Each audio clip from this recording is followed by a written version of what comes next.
Okay, thanks for tuning in again. Anthony Gore here, and we're going over minerals. This is I think it's the fifth or sixth video on minerals. I'm going to go over this real quick because we've got a lot of ground to cover. It's a really good one. It's calcium, and so first thing I'm going to do, I'm going to go over my nutrition manual and see what it has to say about calcium first, and then I'll go over the board. So for calcium, the functions of calcium says regulating nerve impulse transmission, regulating muscle contraction, regulating hormone secretion, forming of teeth and bone, acting as a cofactor for minerals. So there's that cofactor thing again that's over here. It's been on this side of the board for all of the mineral videos. That's what it's talking about.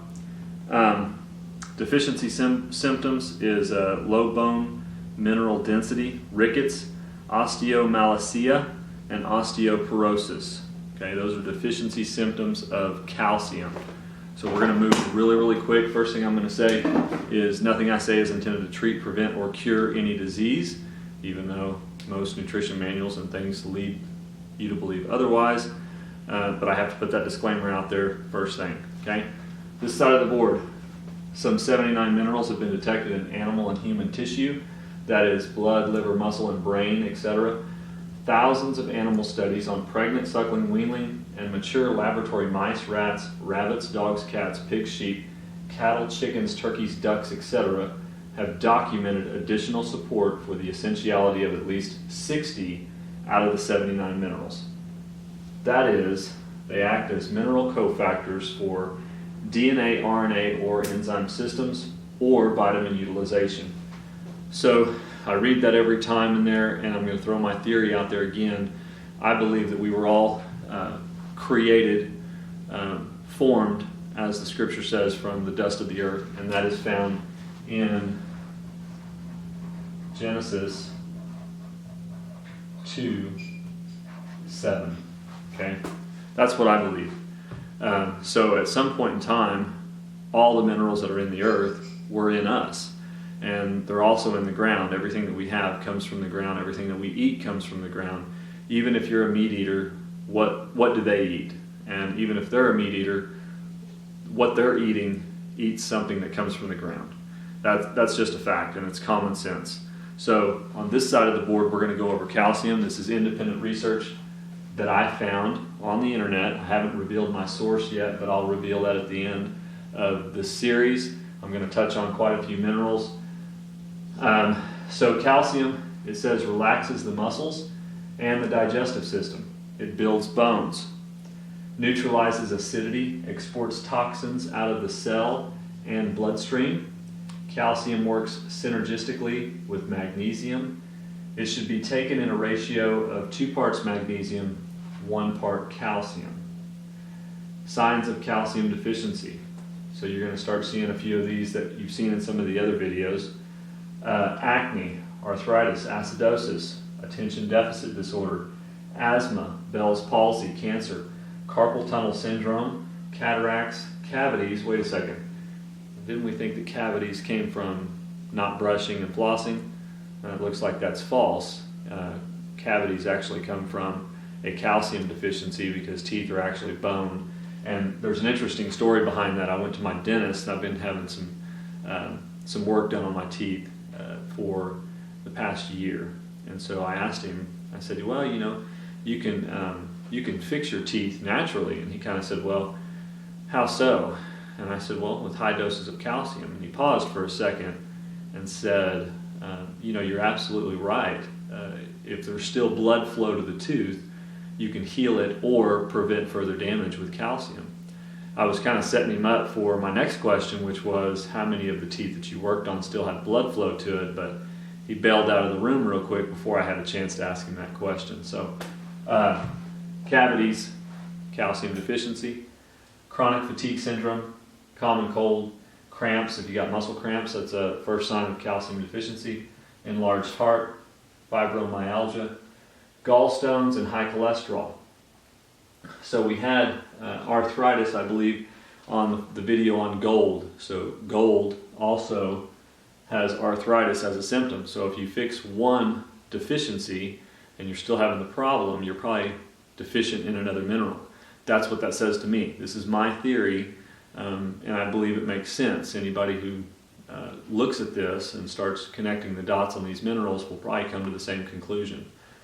Carpal tunnel syndrome, high cholesterol. We haven't got to carpal tunnel syndrome yet. That's another mineral deficiency I haven't went over yet.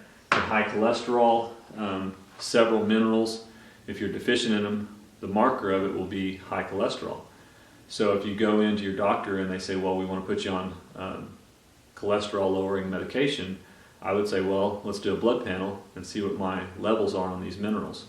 That would be my first thing, just because I'm starting to learn more and more about nutrition. So interesting about calcium, we touched on the ratios up on the top. So 2-to-1 ratio with magnesium.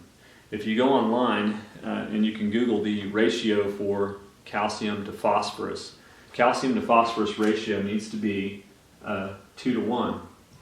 2 parts calcium, 1 part phosphorus.